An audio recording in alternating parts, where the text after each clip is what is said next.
Good evening. Welcome to the Board of Selectmen meeting of Thursday, November 19th, 2015. This year is flying by for everyone concerned, so we'll quickly get into the agenda this evening. And the first item on the agenda is the tax classification hearing from the assessors. And this evening we have Charlie Long, an assessor, Carolyn White, who's chairman of the assessors, and Karen McTavish this evening. And Karen, I believe you're going to speak of the tax classification? Basically, the assessors have voted, considering the makeup of the town, that we should have no discounts or exemptions and a single rate. Great, and that, for everyone watching for the first time, that really hasn't changed over the last 2 years I've been involved. Can you tell us what the next step is, please, and perhaps you have an idea when the tax rate might be published? Well, we're still waiting for a little bit of data, but hopefully by the middle of December, the tax rate will be ready and done. And I think what you need to vote on is pending certification of valuations, you approve a single rate. A single rate. Or discounts. All right. Thank you. Okay. Thank you for that, Karen. Candace, Rob, do you have any questions? Well, you asked the question. I was wondering when it might be available, so thank you. Okay, so mid-December, hopefully Right. everyone will know what the tax Hopefully rate is. sooner, actually. Hopefully sooner, fantastic, thank you. Candace? I have no questions. I'll entertain a motion then. I'll second that motion Well, to let- approve a let- single thank tax you. rate. Thank you. I knew what you were Second thinking. that? Second. Great. All in favor? Aye. Aye. Aye, thank you very much. Short and sweet. And could I also, Mr. Chairman, just ask please, that the Dave. board authorize the chairman to execute any forms that have to be Yes. completed by the Board of Selectmen Yes. in connection with the tax rate? Good. So we'll make the motion Good. to authorize the chairman of the Board of Board of Selectmen to execute any documents That would be necessary. Yes, I was wondering, oh, thank you. But I've made that motion, do I hear a second? Second. All in favor? Aye. Thank you very much you all. again. Thank you. Night, folks. We look forward to mid-December or earlier, for the That's next great. taxed Great. ranges. Thank you. Next agenda item is the Recycling Committee informational brochure. And there's a familiar face who I've really come to enjoy over the last few years, Carol Lisbon. Carol, would you like to talk about the informational brochure? Sure, thank you, Mr. Nolan. You're welcome. See how happy she is? Yeah, really, I've never seen her. So you chugged the wine glass of anything, so that explains it, okay. So when Chris Paulson, who's chair of the Recycling Committee, and I were here before we were back in October to discuss the research that had been done over the summer for the pay-as-you-throw program, I think we mentioned to you that we would like to put a flyer in the upcoming tax bill to sort of summarize some of the major initiatives and actions that citizens can take to support the Recycling Committee goals. So I think hopefully you have it in your folder. Okay, so the, it's coming out in December, so it's sort of a transfer station holiday reminders. It'll be two-sided, light blue, cardstock, 3.5 by 1.5 so that no one has to go through the manpower of folding it. Thank So you. right into the envelope. One side will talk about the fact that Christmas trees and pumpkins and corn stalks and stuff need to go to the transfer station yard waste area. Most importantly, that wrapping paper, because it's chemically treated, cannot be recycled in either of the paper bins. And then it talks about the different values, what gets put into the trash and what gets collected by our transfer station personnel. We came up with a couple of dates for the annual spring road cleanup, which is going to be on May 7th. I think last year was the first year we moved out a little bit because we were finding that we were moving it out at the last minute because of snow. So hopefully by May 7th there'll be no snow on the ground this year. We also just finished in October our second bulk recycling, paper shredding, collect bicycles and tires day. And it was great. We donated 26 bicycles that went to an organization called Bikes Not Bombs, and they fix them up and they send them to Africa or South America, the countries in need, which is fantastic.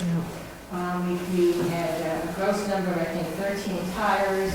We had about 30 people come by, stop, drop off paper for shredding, and a whole bunch of the bulk plastics, lots of it being all kids' toys.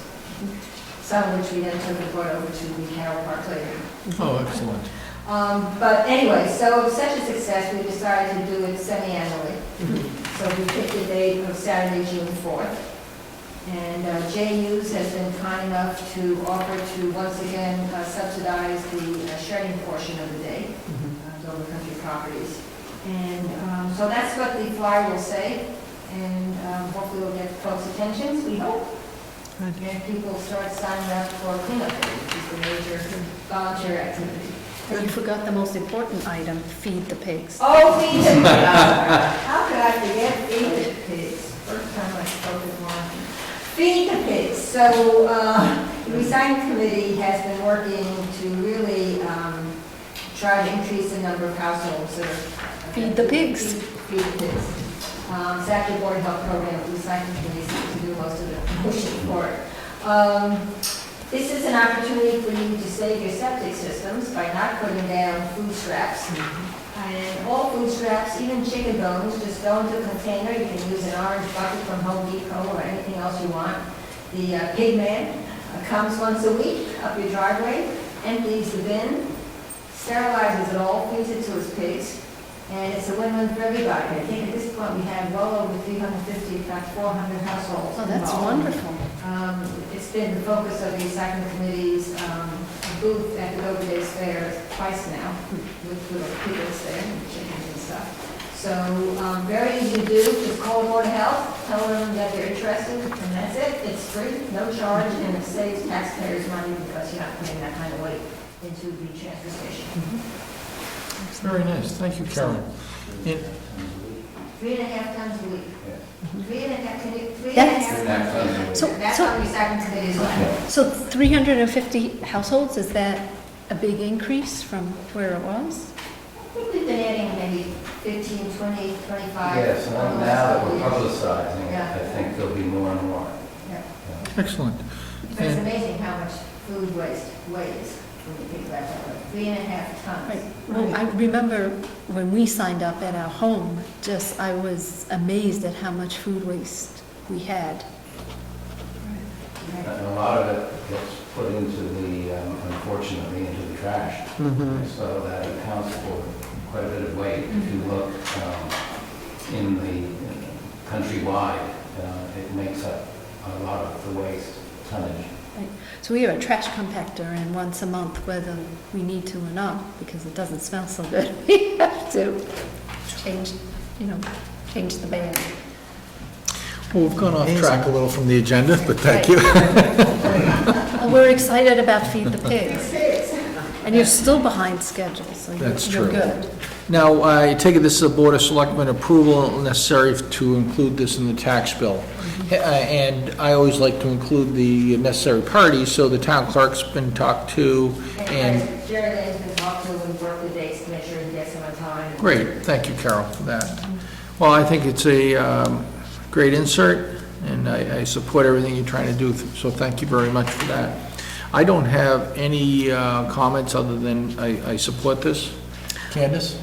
I'm very interested in the fact that wrapping paper can't be recycled. I mean, amazing information. So, and I think it was 20 pounds per household if you have 350 households producing 3.5 tons of food. That's 20 pounds a week, that's a lot, right? Even our $65 or $70 tipping fee per ton. Right, right. Wow. No, I think it's a good idea. Robin, do you have any comments? No, I think I've made all my comments already. Okay, very On good. track and off track. Well, thank you for this. Then I will make the motion that we approve this insert as Carol just spoke to, and as we look at it right now. Do I hear a second on that motion? Second. All in favor? Aye. Again, Carol, thank you very much. Matt, nice to see you. I take it you're here, you could be hearing a number of agenda items this evening, so I was just curious. Thank you very much. Thank you, Carol. It's always great to see you. Thanks for coming in. Okay, next agenda item is the Springdale Study Committee update. And as you recall, a little backstory, because I did not give a little backstory when Catherine White and Nancy Kostakis came in 2 weeks ago to tell us what the Springdale Study Committee had advised on. But in April of, I'm dating myself, of 2014, I believe, April 2014, we were first notified that a parcel, 27 acres on 46 Springdale Avenue, was contemplated to be sold. Actually, a P&S had been entered into by the owner to a developer for the purpose of a 40B development. Now, that particular parcel, all 27 acres, had a 61A real estate tax designation on it. Basically, they got a tax break because of the agricultural use on a portion of that land. And in doing so, he then afforded the town to have the first right of refusal on any purchase and sale of that property. After much discussion in many meetings, and the discussions included every pertinent committee and department in the town, as well as many townspeople voicing their opinion. The Board of Selectmen chose to advise the town to buy it. And that went to a special town meeting, and the townspeople overwhelmingly decided to buy that parcel. A special piece of property, 27 acres at 46 Springdale Avenue. For those who have never seen the property, I advise you at some point in the future, as things shake out, to view the property. Beautiful.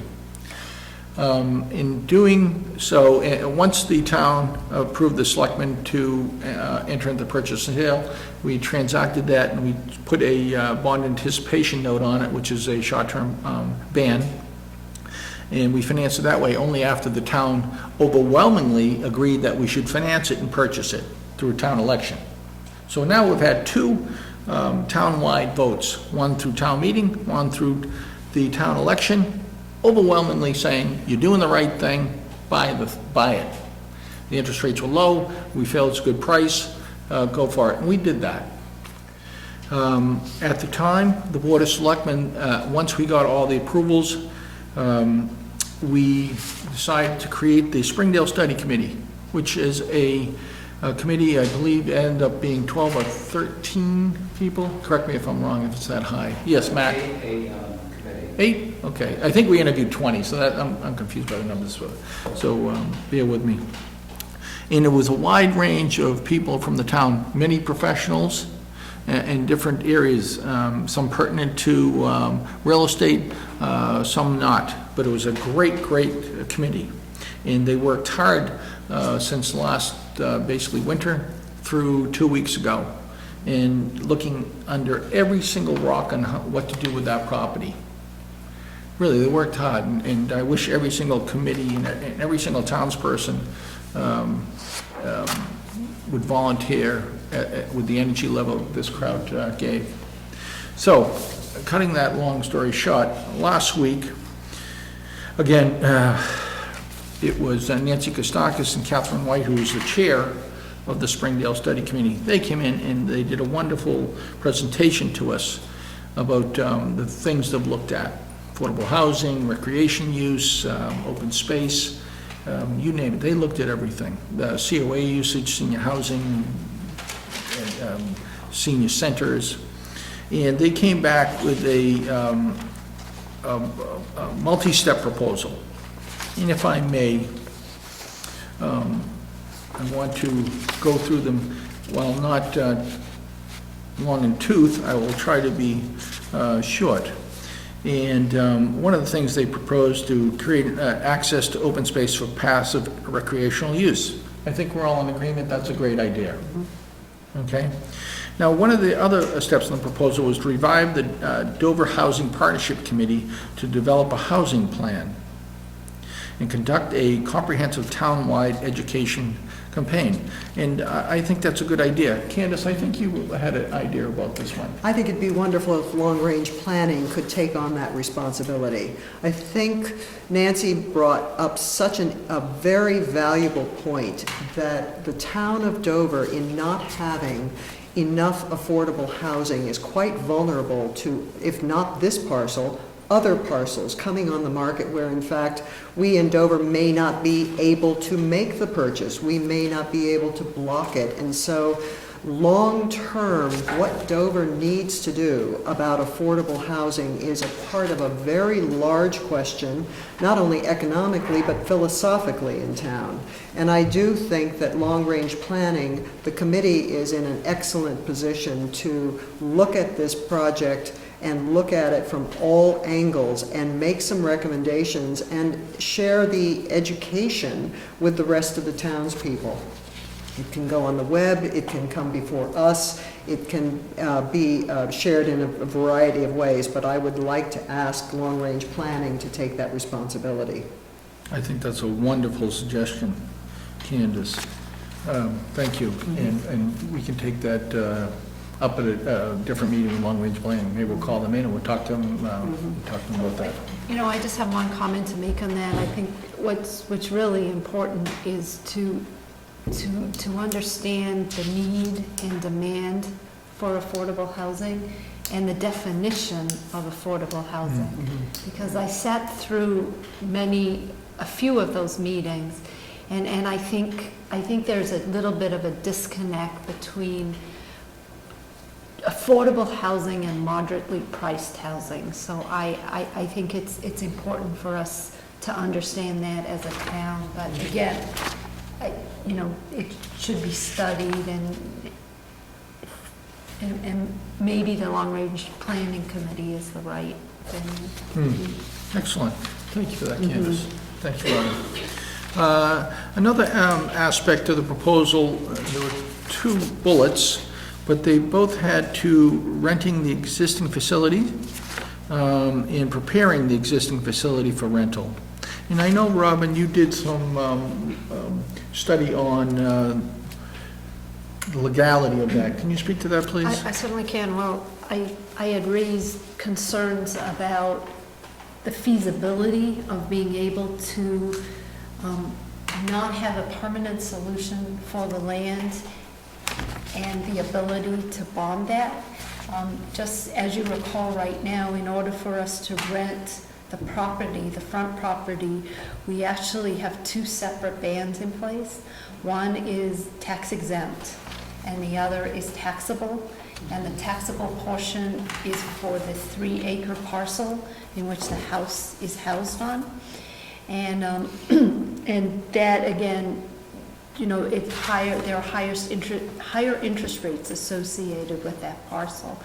If we were to continue to look and evaluate what the best use for that parcel of land would be, we would not be in a position where we could permanently bond it, because our ultimate use for the parcel would be unknown. And we would also have to continue to carve the parcel out and have one piece that's taxable and one piece that's tax exempt. I think I raised concerns about the current economic climate, whereby I think we really are going to begin to see increases in interest rates. And as a town, I thought it might be in our best interest to if we could permanently bond sections of this property, to do so, when interest rates are low. It can be done, it's just going to be more expensive. Secondly, I also talked to Mr. Ramsey, and we talked about the town's ability to be a landlord, and it would be very difficult. There are many maintenance issues associated with that house, and especially maintenance issues with respect to the actual structure and facility, as well as the land. Which I don't think we're very equipped to do as a town. That's a good point. Well, a couple of the other bullet points that the Springdale Study Committee had mentioned was to maintain, excuse me, the maintenance of the field, which is the annual haying, which is, I believe, was it Paul McManus who came in and talked about how important it is to keep a open level parcel hayed or mowed annually to keep it in that shape. Because as we know in our own yards around town, if you let things go, all of a sudden, 2 seasons later, it's all trees and trees. So I think that's a great idea. And mowing the path along the right side of the property, I don't know why that's, I don't understand that part of it, but maybe we can figure that out later. Can anyone sort of talk about the mowing the path along the right, which is the westerly side of the property, back to Wild Woods? Maybe just creating a Easier walkway. walkway. Right. Okay. If I could add just a little bit, Mr. Dolly. Please. I happened to speak with Mark Emmons, who is the gentleman who takes care of the conservation field on Haven. He and I were talking last week. He has been the one who has hayed in the past for the property and would be very interested in continuing that. I believe Mr. McManus's point was, when you are maintaining the habitat for the value of field birds, you want to delay that haying to the very end, past the breeding season. So you're holding off. Instead of taking a cut in the early part of the summer and again in the end, you're holding off until the August time. And Mr. Emmons said he was very interested in continuing to do that. But as he said, if by making a cut around the perimeter, it gives people access to the field. Excellent. As it otherwise continues to grow up through the course of summer. Yet I learned more about this property. That's fantastic. Thank you, Candace, for that. Now it makes sense to me. A couple other bullet points went to new paved driveways versus crushed stone and things of that nature, but it goes into the final bullet point of retaining town ownership of the property. Now, the Springdale Study Committee has recommended that the town retain the entire property. And thank you for that, Robin. You know, with legalities of renting out part of the properties and for financing purposes and so forth and so on. I, for one, listen to the, not outcry, but the results of the town meeting, the town election, and the survey that the Springdale Study Committee performed themselves. And by far, all three got responses that were at least twice as much, maybe 3 times the amount of a normal town meeting attendance. 3 times. I've been sitting at this table for 6 years, and it's 3 times the normal attendance at a town meeting that people have spoken loud and clearly in what they want to do with this land, which is to subdivide it, sell off the front piece, which is the main residence and a couple of the buildings right there, and the town to retain the back 24 acres. That's what I'm inclined to talk about this evening and to advise the town on. Now, that is my short speech on that. Candace, I'll open up to your ideas, please. I agree, Mr. Dolly. I think that's exactly the way I would be leaning. I, too, would be very concerned about trying to take on landlord responsibilities around a property. I think that's almost uncharted territory for a town.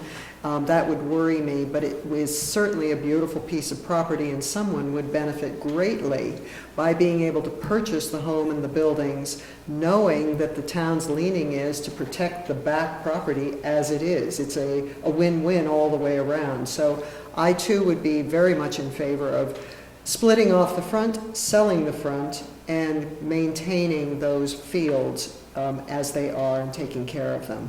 Great, thank you, Candace. Robin? So first of all, once again, I'd like to thank the Springdale Study Committee. I think they did a phenomenal job. I think, the issue that they raised with respect to having a plan for affordable housing is definitely worth studying. I think as a town, it would be irresponsible for us not to look at it. I completely agree with both of you. I too believe that the town mandated to us to sell off the front part of that property and keep the back as open space. I don't think the town, for this particular parcel of land, I feel as though we got an overwhelming no vote for some sort of development on it. And I would feel very comfortable making that proposal at town meeting to the voters to permanently purchase the land and sell off the front piece. Well, I heard a volunteer for the presentation at town meeting. No, I didn't volunteer for the presentation. That's your job. Thank you, Robin, for that. Dave, before we vote on it, the logistics, if in fact we were to go forward with that, we will work with Concom and the planning board to determine the size, the exact size of the subdivision And the access to and the back. access to the back. All the So details. we will work with them and then work in crafting a special warrant article for this, for town meeting 2016. And we also have the one open item of the parcel of land. for Yes, which yes. There was a request. It's just for clarity, the lot line on the right side of the property, Straight. for some reason, is cut in and then cut out. So it's not a straight line, as we know on most properties are, at least newer properties. So the homeowner to the right expressed an interest in purchasing in that particular line and basically creating a straight line up and down of that. So we have not addressed that. I guess we can address that at a later date to see, number one, if we can do it legally, if it makes sense, because it would go to a public bid process, even though there only appears to be one person who could gain any value out of it. So let's take that under advisement, and because I don't think that would be pertinent to this decision anyway. Not No, right now. it's just, Yeah. it's just. It's a good point. It's It's a just one of the significant open detail. items, right. Good. Well, I'll make the motion that the town retain ownership of the property, but only after subdividing the land, with working with Concom and Planning Board to make the appropriate subdivision, the appropriate access to the back 24 acres plus or minus, and sell off the front 3 plus or minus acres, which contains the main residence, the guest house, the horse barn, and the horse paddock, and the pool house, so forth, so on. So I'll make that motion, and obviously we would have to craft a warrant article and so forth, so on. There are a lot of details to think. Yes. Logistically, Dave, is that a proper motion for this? Yes. Okay, then I'll entertain a second on my motion. I'll second. All in favor? Aye. Very good. Thank you very much for that discussion. Thank you. I would like to thank as Robin said, the Springdale Study Committee for working very, very hard. And Carol's here, and I'd like to thank you, Carol, because you and I worked on this very hard, also with Robin. So, thank you. And Amy Moot, who's from Open Space, and I remember I had to deliver the news to you at an open space meeting that I got in a phone call that 27 acres in downtown Dover was being put up for sale. So thank you for that, Amy, and your support. Okay, next agenda items. On the this time of year, we start looking at the fiscal, if you can Carol? believe, 2017. Carol? Happy Thanksgiving. Yes, Carol, thank you. Happy Thanksgiving. You don't want to Matt? stay for the budget?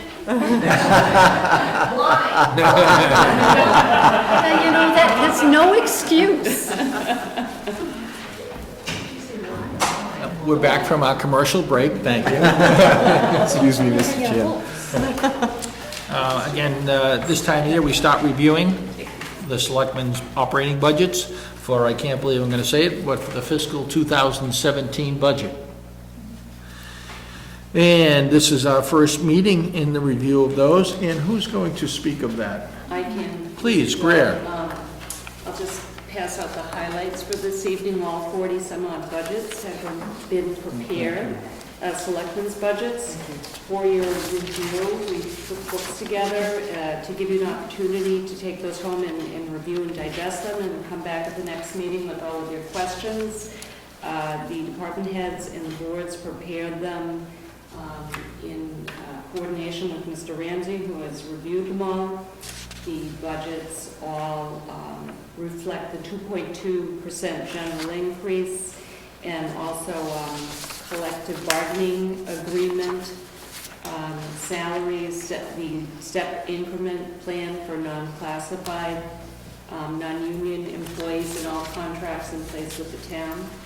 We also use the Warrant Committee's guidelines in terms of trying to keep the budget's level service, and if not, to provide explanations for any increases in services, and also the Warrant Committee's energy cost guidelines, which were essentially 0% increase unless there were contracts in place that would, or energy usage levels that would indicate otherwise. So looking quickly at any of the changes, I think you will find when you review the budgets in depth that this year they are really pretty boring. There are very few changes. So you promise. I believe that is in fact the case, as you'll see looking at the highlights, which indicate some of the larger changes, starting with the Selectmen's budget. The advertising line item, we are recommending increasing that by $1,000. It was reduced both in fiscal year 14 and 15. We are asking for $4,000. 1 second, Greg. Yes. Kate Caney from the Warrant Committee is here. And Kate, you don't have to take notes. I was going to give you a copy of this. I saw you Yes. writing feverishly, so I figured I'd stop you on that one. Do you- Greer, I hate to interrupt you. Thank you. Does anyone need an extra copy then? Lori, no? Do you all have one? Okay. Selectmen's budget, so we are recommending increasing the advertising line item to $4,000.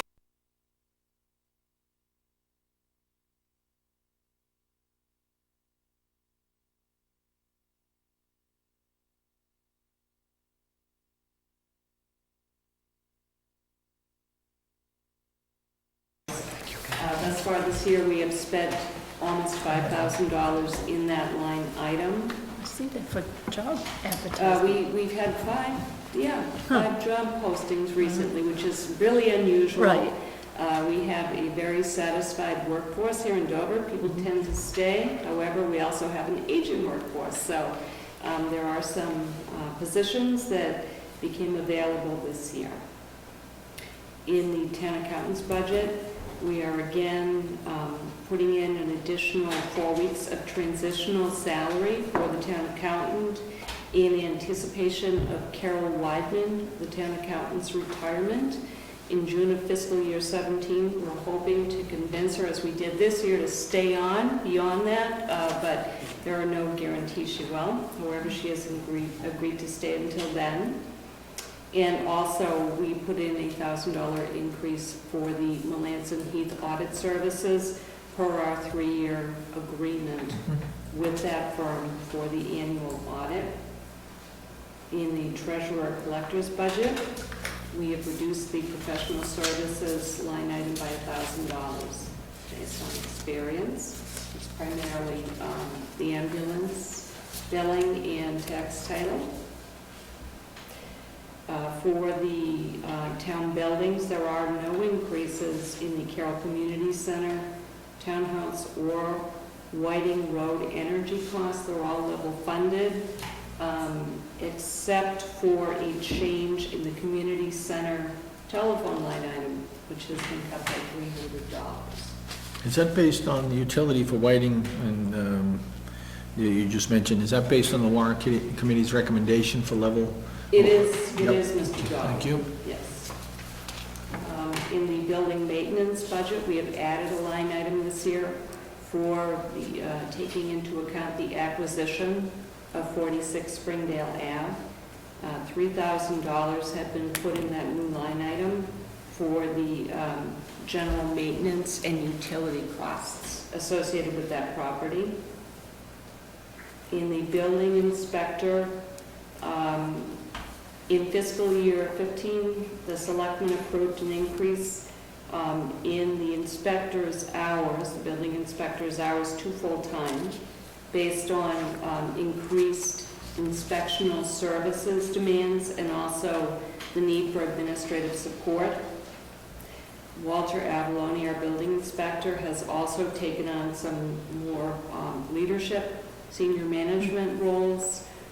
For example, leading the group on the rail trail, town engineer, superintendent of streets, town administrator, which have precluded him from, therefore, keeping up with the administrative end of his operation. With the retirement of the police chief's administrative assistant, we thought we would try combining that 22-hour-per-week position with the administrative assistant needs in the building inspector's office as well as generally in the town offices, and turning that into a single full-time position. That experiment has been very successful, and therefore we have increased the hours in the building inspector's budget for the administrative assistant from 10 to 13, so for a total of 35 between that and the police department. And just to reiterate, if I may, Mrs. Pugach, we're budgeting there, but it's not dedicated there. It's available for use there, but anywhere else in the townhouse that Mrs. Pugach may deem necessary. And it's just, again, I think it's worth mentioning that it's been a big success. Yeah, yeah. You know. It's great to have the flexibility. Most positions are dedicated to a single department, and that's not how the workflow works. In fact, that's how your budget books were prepared for you to take home this evening, was we used the assistance of that person. In addition to Mona, of course, who does most everything for us. In the engineering department, again, the town engineer is allotted 15 hours per week in the coming fiscal year. And we also have maintained $20,000 for professional services. However, we have added a new line item, and that is for the MS4 permit compliance, which is mandated by the EPA, DEP. What's the details of that 18,000? Is that the number of man hours times X?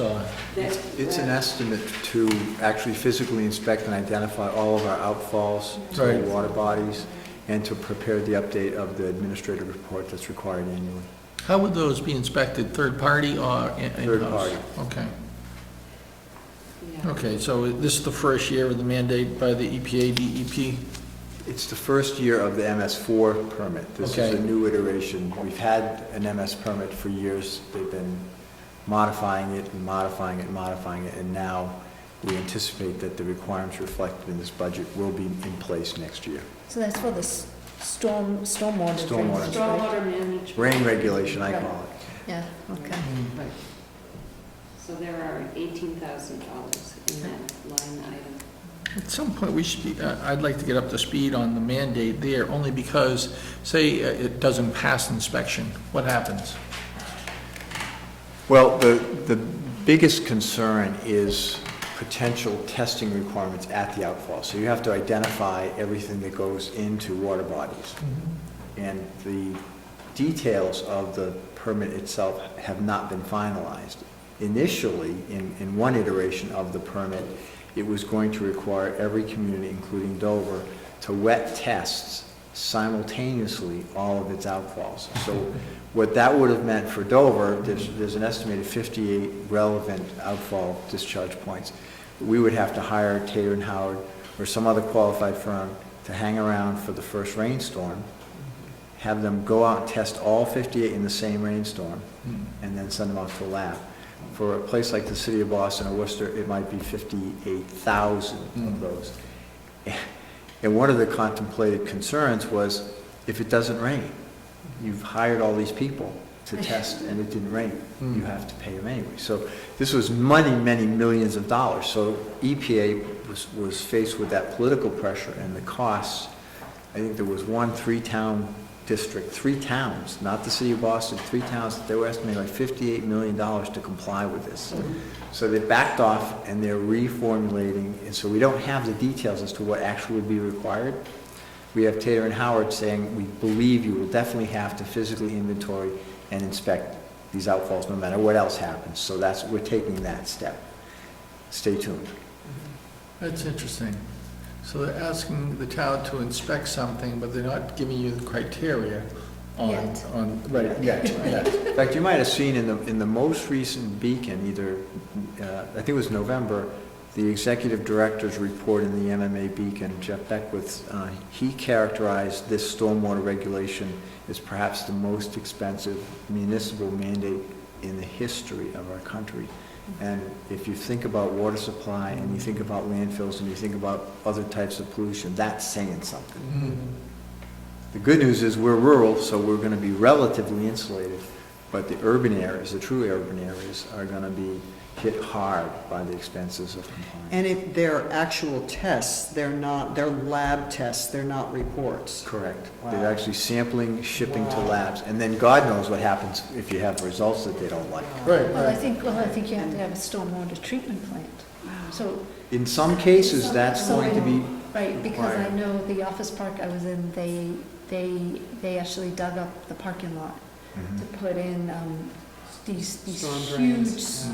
stainless steel tubs that collected as the you speak, rainwater. Mrs. Hunter, I believe the city of Worcester is contemplating, you have sewer treatment plants, this is going to be stormwater treatment Right, plant. right. Central collection and treatment. It's going to be very expensive forever to treat. We are not facing that specter in Dover because of the rural character, but other places. So our 18,000 will cover all We're- that? This is a bargain. Yes. That's just for testing. I hope the Warrant Committee got all that.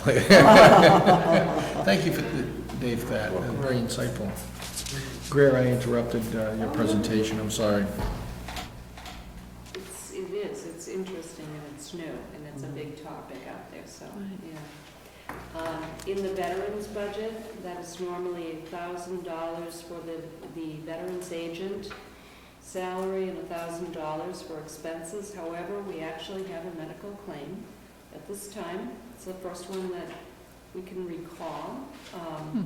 So we are working on that in anticipation of that claim carrying on. We have budgeted an additional $4,000 on the expense side of that budget. The Norfolk County retirement budget is up $10,000. That's based on the funding schedule for that purpose. Workers' compensation is one of the areas where we are seeing the biggest increase, and it's not a controllable. There will be a predicted 20% increase in the workers' comp gross premium based on our recent loss experience. We have one catastrophic claim. I was gonna ask which is if that- affecting that. It's a long-term claim, and that employee is currently heading towards disability retirement.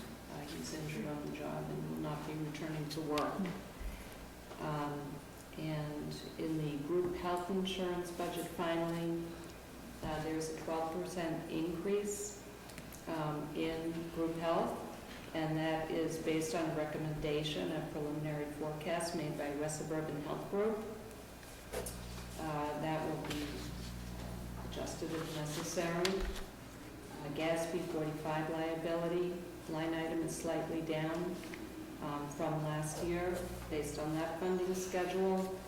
And the OPEB consultant study line item has been eliminated this year. That was $10,000 in FY16 based on the need for a study in alternating years only. Great, thank you. In the future, as far as the Norfolk County retirement, GASB 45, can we sort of get a general idea of the percentage of the unfunded liability?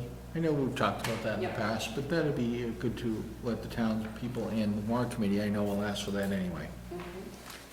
I have a question, if I may. Please. On the under, I'm not sure about whether it's under town accountant or not, but we just asked the reserve fund to fund up to $3,500 2 weeks ago. That's correct. Is that where that school fund audit will be in this coming year or not? No, this is something that hopefully in future years can be prepared by the town accountant.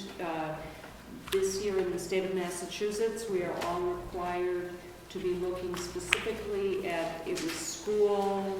Student fund, activity, right. Based right. on a few instances where there were abuses in that area, so this is something. Not in Dover, but in No, other places, right? That's correct, Right. in other towns in the state. And so this is something that Lance and Heath will prepare for us this year, and then hopefully going forward, the town accountant can maintain Great. that. Great, thank you. Mhm. My last question is the group health. I know your, the preliminary forecast is 12%, and that's typically set in February. Am I correct on that, right? Yes, thank you. So we'll run with that 12% until we know more solid figures in February. Great, thank you very much for that. I don't have any questions other than the ones I've already asked. Robin, Candace?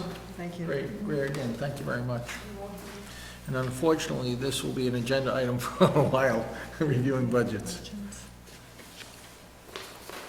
Our next agenda item is renewal of annual package store and club license, liquor licenses. Thank you. A little tongue-tied there.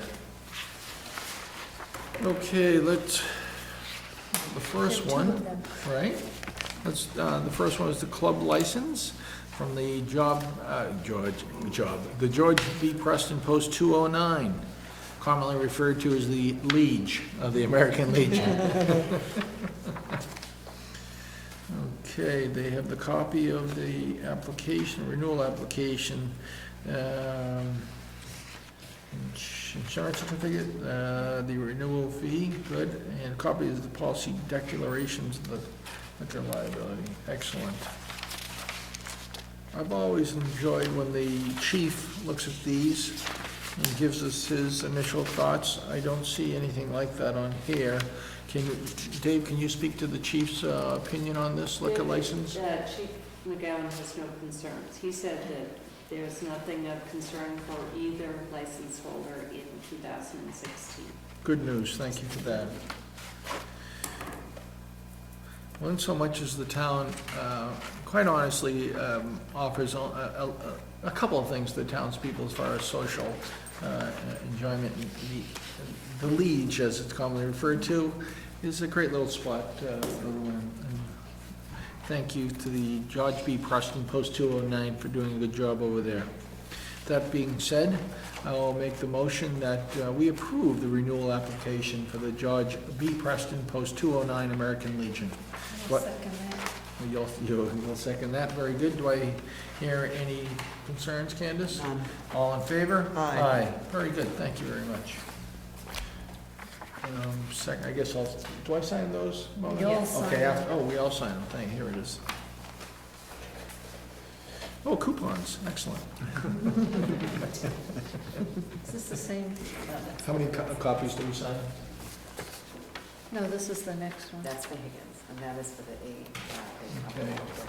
Let's make sure we sign it. Okay, this is the American Legion, Right. But Good. this one we have to vote on first. which is what? The next license. Okay, let me speak to that then. And the next license, which is Avatar Inc., DBA Higgins Wine and Spirits on Springdale Avenue. It's renewal. How long has Higgins been in there? Anyone know off the top of their mind?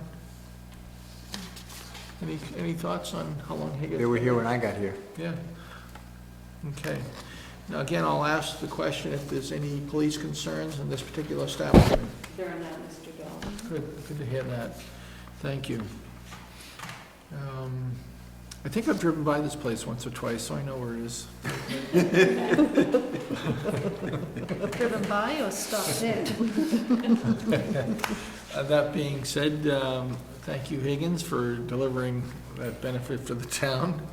I'll make the motion that we also approve the renewal applications for Avatar Inc., DBA Higgins Wine and Spirits. Do I hear a second? Second? All in favor? Aye. Thank you. So there are two here, one's Two for for the them? alcohol. Oh, the light, okay, good.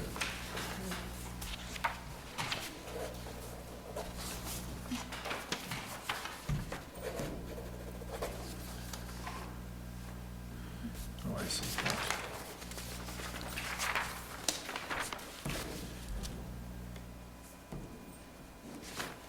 Thank you.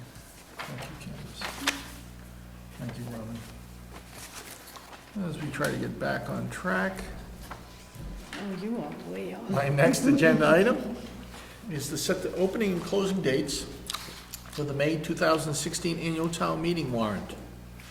And who is going to speak directly to this? Greer? Thank you.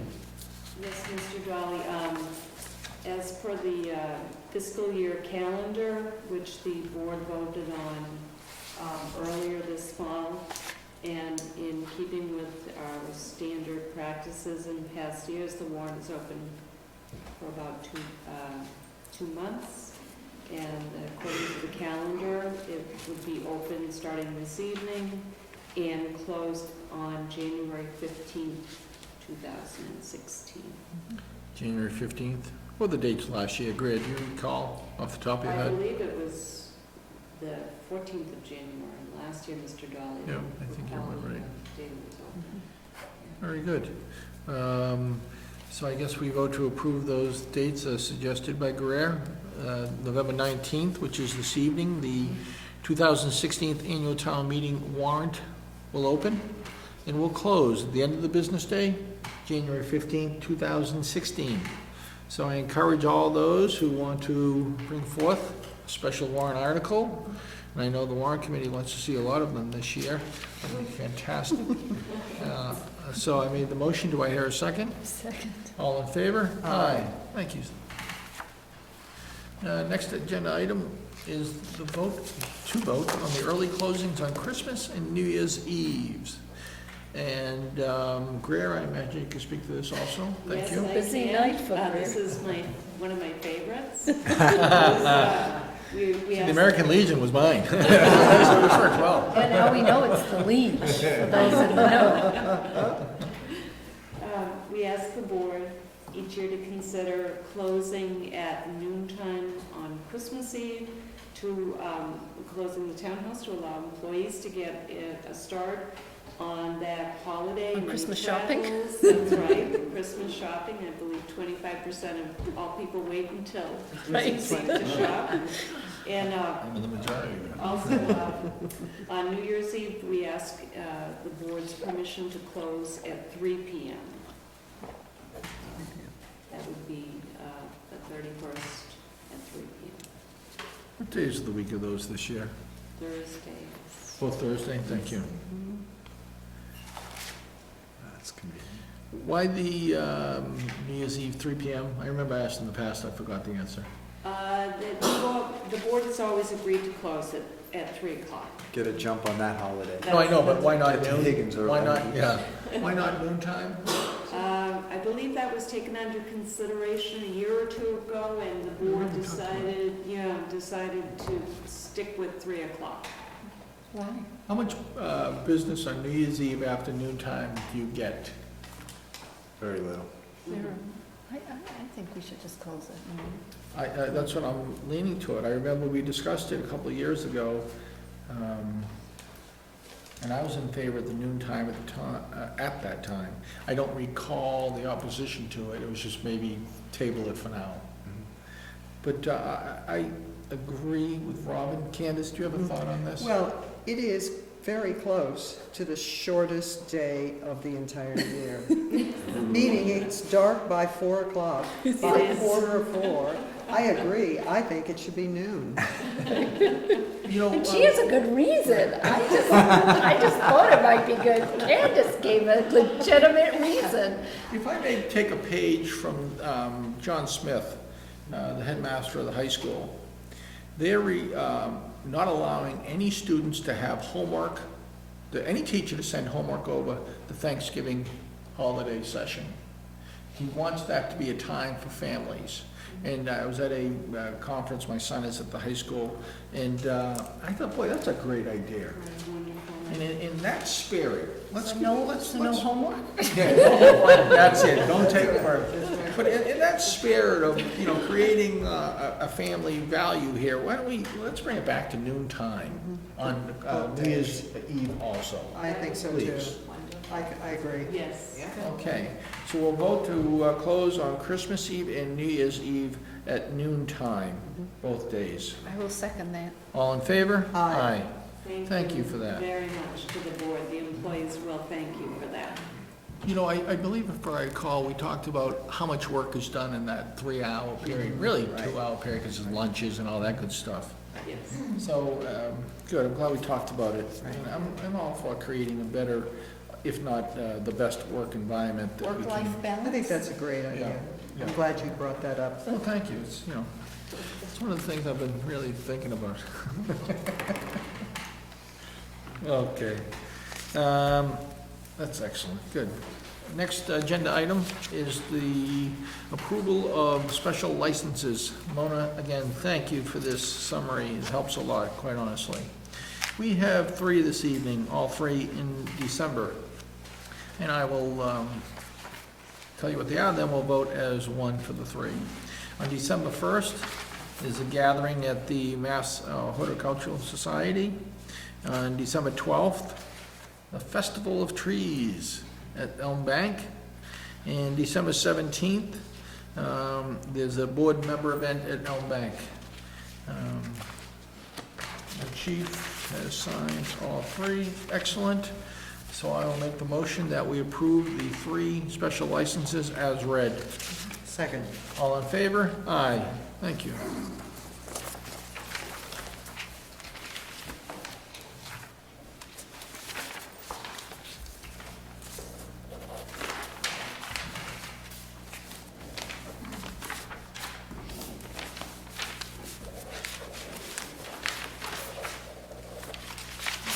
Thank you, Candace. I don't know how you do it, Jim. Get back on track. Way behind. Kate Caney dragged me right down tonight. Thank you. We have one other special, not special, but other business item that's not on the agenda, but we wanted to talk about it so that it stays on schedule. And if you recall, at last year's town meeting, certain renovations to the Carroll Community Center was approved at the town meeting. And we have selected Mills Whitaker, John Mills specifically, as an architect. And he started on the conceptual drawings. And there was a slight change to the concept that was described at town meeting. Not, no cost overrun, no cost change. But Dave, can you talk to the slight change in conceptual drawings at this point? I certainly can, Mr. Tolly. So in preparing his conceptual design, or working through the conceptual design, the architect realized that because of the combination of the boilers and the controls that are being contemplated in fiscal 18 for a total of, I believe, $1.8 million, that is going to trigger full compliance with handicapped accessibility codes in Massachusetts, when and if that's approved by the voters. So quite wisely, and even during the designer selection interview process, he raised the specter that this conceptual design better be compatible with whatever we might have to do for handicapped accessibility. As you recall, the original preliminary design, which the budget and the approval was based on, called for renovating the facilities essentially where they are now. So the men's room on the first floor is at the back of the building. In doing some thinking about handicapped accessibility, Don Mills has identified that location as a place that we are going to have to put in a modest elevator, which would require a significant reconfiguration of that men's room. So what he was looking at is combining, relocating it, in essence, the men's room, combining it next to the women's room on the first floor. It's a more rational design, it's more modern, and that's what you find in new buildings. It wouldn't cost any more, but it would allow for the accommodation of the contemplated handicapped accessible code regulations down the road. So that's what's in front of you tonight. We presented it to the Carroll Management Advisory Committee yesterday. I run it by the Director of the Council on Aging Tuesday, and everybody seemed very enthusiastic about the change.